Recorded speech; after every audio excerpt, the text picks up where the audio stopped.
Okay, so you should have watched the other video about rivers and learned a little bit about river systems and how they work. So now in this video I want to talk about some specific things relevant to New Orleans and southern Louisiana and the Atchafalaya section of John McPhee's book that you read. So just a little bit of review. Remember, any kind of river system can be broken up into sort of three big zones. So the zone of production, or the zone of erosion, the zone of transportation, and the zone of deposition. So a couple of these things are relevant to what's going on in New Orleans with the Atchafalaya and Mississippi rivers. Number one, remember, if you've got a steep gradient, right? So if a river has a steep gradient, it's eroding, right? It's eroding down in its channel. It's eroding its channel deeper, and it's also eroding headward, right? So each of these tributaries is eroding up this way, making its channel longer in the headward direction. So that's going to be important later. Secondly, the zone of transportation, we have a well-developed floodplain with meanders and flood deposits.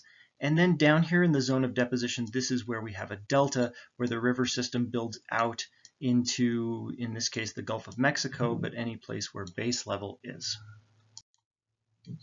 Okay, so let's review floodplains a little bit. So remember, floodplains are developed by a river in the zone of transportation, and it's meandering along as it scours out edges of that floodplain. So up here, this house is on the bluff, right? So we've got this high land around the floodplain, and that gets eroded away by meanders coming up against the sides of it. And remember, there's no net movement of deposition of sediment. There's no net removal or deposition.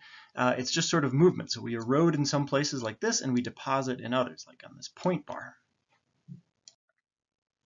And as these floodplains get wider over time, as the river meanders back and forth and wears away at those bluffs, we get this nice well-developed floodplain.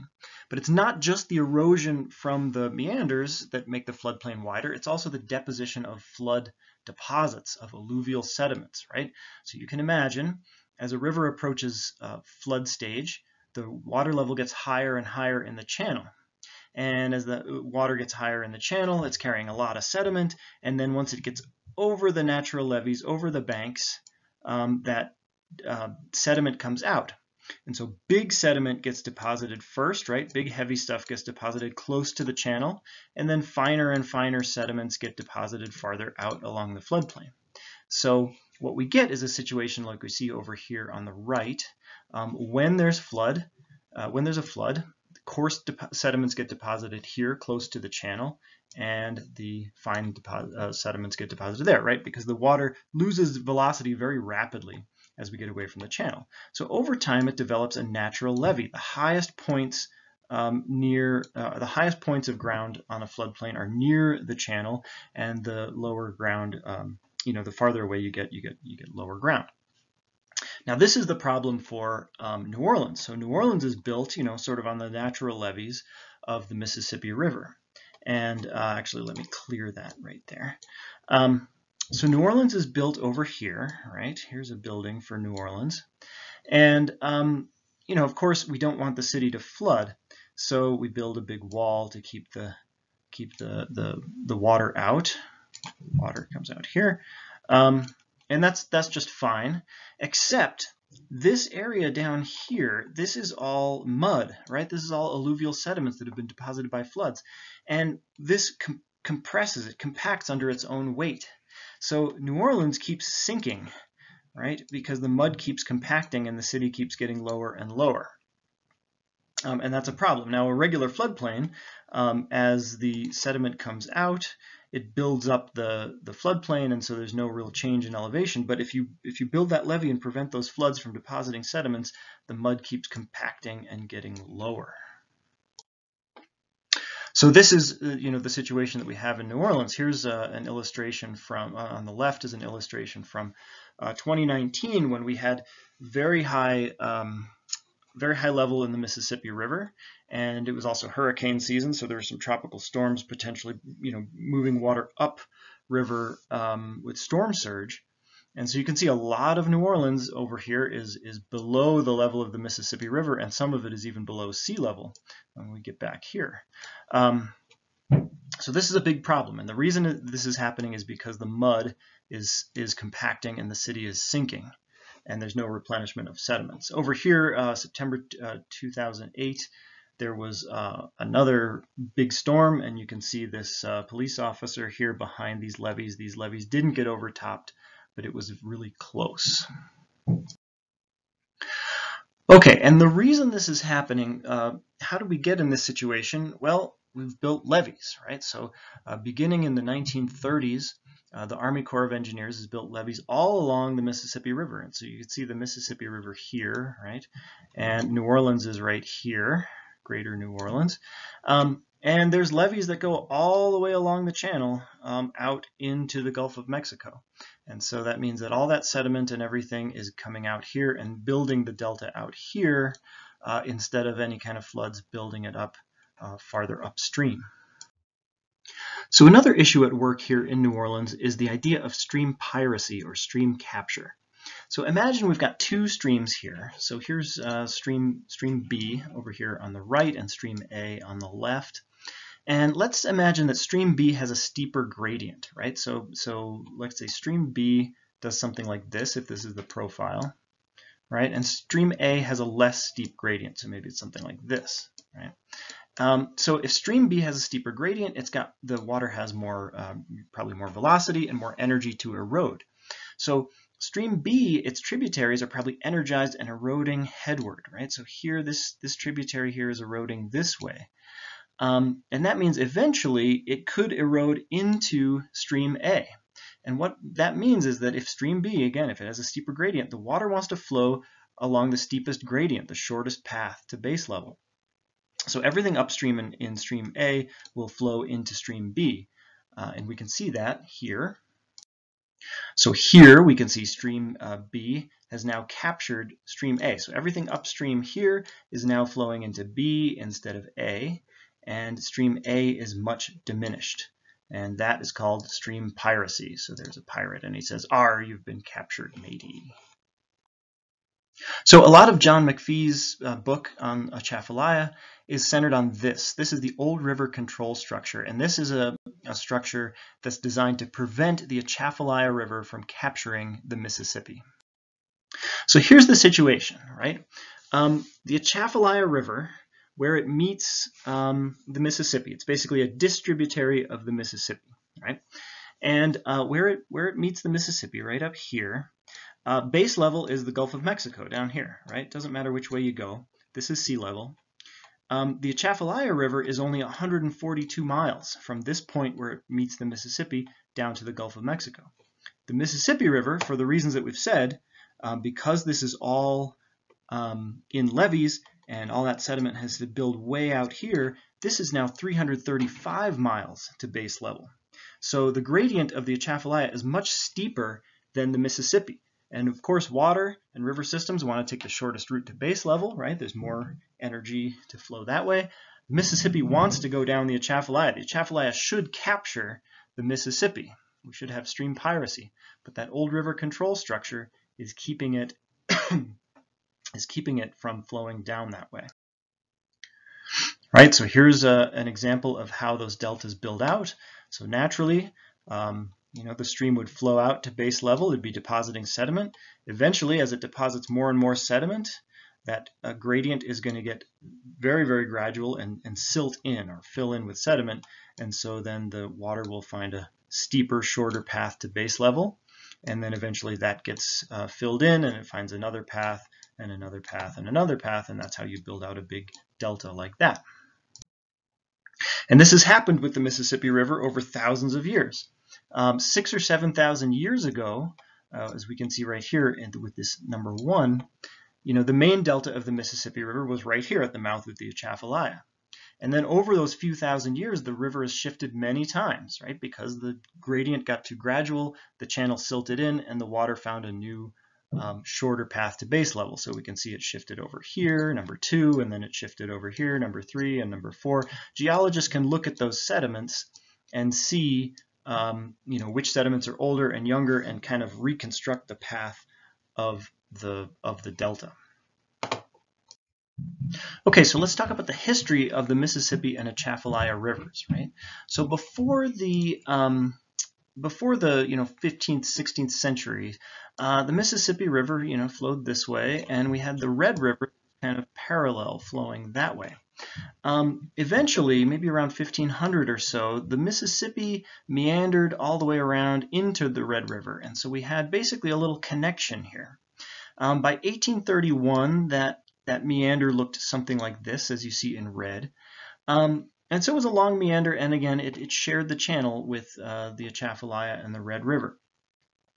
Now, this guy up here, this is Henry Shreve. He was an engineer in support of the riverboat industry at the time, and this long meander was about 20 miles, and so he supervised the digging of a canal to cut off the neck of that meander right here, and so that cut about 20 miles and several hours of steamship travel up and down the Mississippi River. And so now, what happened is the upper part of that meander kind of dried up and diminished up here. And then the lower part of that meander is now called Old River. And you see the arrows that go back and forth here.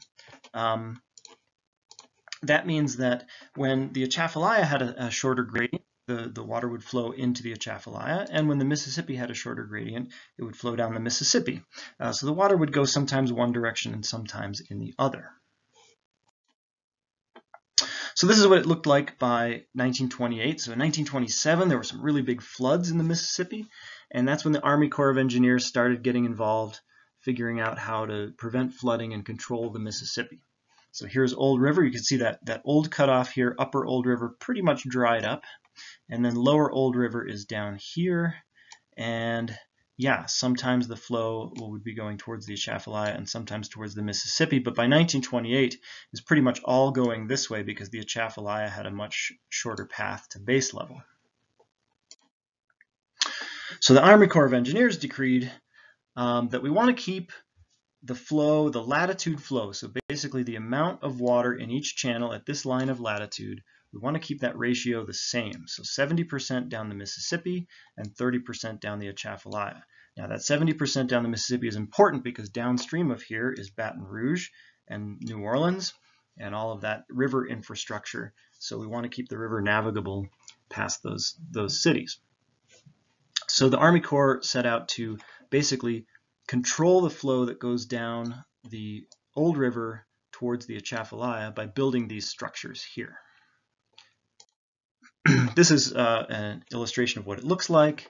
So we can see we have a structure over here, and the auxiliary structure over here. Basically, all the channels that could go towards the Atchafalaya are blocked off. So they can only let they'll only let a certain amount of water down there, 30% of the total flow. You notice they have this big overbank structure. That's the thing that almost failed in 1973 during a really severe flood. Here's a picture of that 1973 flood. Here's that overbank structure, and this is the thing that almost collapsed. This is in the John McPhee book, which would have allowed the capture of the Mississippi by the Atchafalaya. And so one of the big causes there was all the way across the continent from New York to Saskatchewan. Right, the Mississippi River basin is really, really large, and so in the upper reaches of that basin there was a huge amount of snowfall that winter, and so that spring a lot of water was coming down the Mississippi. So one of the things that's interesting about the infrastructure around the lower Mississippi River is that it's kind of a version of the trolley problem. So you might have heard of the trolley problem if you've taken Intro to Philosophy or something like that. The trolley problem is basically this. We've got this runaway trolley car here, and it's out of control. And if it goes on its path, it's going to run over 5 people that are stuck on the tracks up here. But there's somebody at the switch here. Let's say you're standing at the switch. You could pull this switch and you could send it down this track instead, but there's one person stuck on the path down here on the tracks down there, so you would kill that person. So this is sort of a thought experiment. What's the more moral thing to do? Do you actively pull the switch and kill one person, or do you do nothing and let the trolley kill 5 people? And so this is how the flood control plan is somewhat like the trolley problem, right? So we've got a couple of big structures here to prevent the flooding of New Orleans and Baton Rouge, right? So here's New Orleans over here. And we've got one of the things, if the water in the river keeps rising and rising and rising, and it looks like it's going to come over the levees and into New Orleans, which is now below sea level, one of the things we can do is we have this Bonnet Carré spillway. And those are, again, a series of gates that could be opened to let that flood water, let that river water into Lake Pontchartrain and then into the Gulf of Mexico, so out that way. And that's been opened 13 times, times of high water, beginning in 1937. And what's interesting is you see that recently it's been opened a lot, right? So that's been opened in 2008, 2011, 16, 18, and actually it was opened twice in 2019, two separate occasions. It's the only time it's ever been opened twice in 1 year. So that's potentially concerning.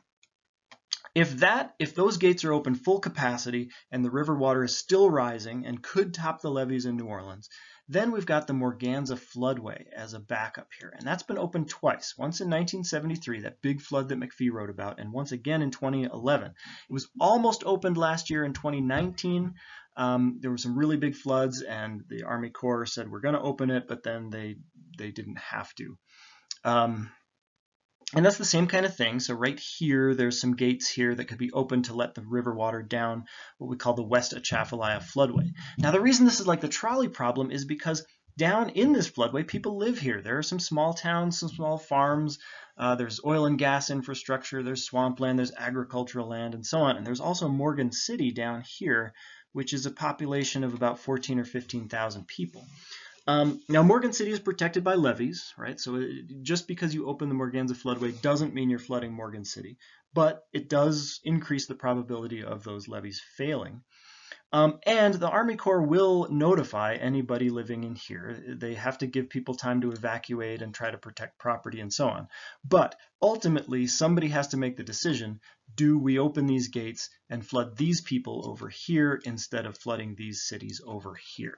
So really interesting stuff is happening with the lower Mississippi, a lot of interesting stuff that John McPhee writes about. So make sure to read Atchafalaya, and there's an activity for you to do on World Class.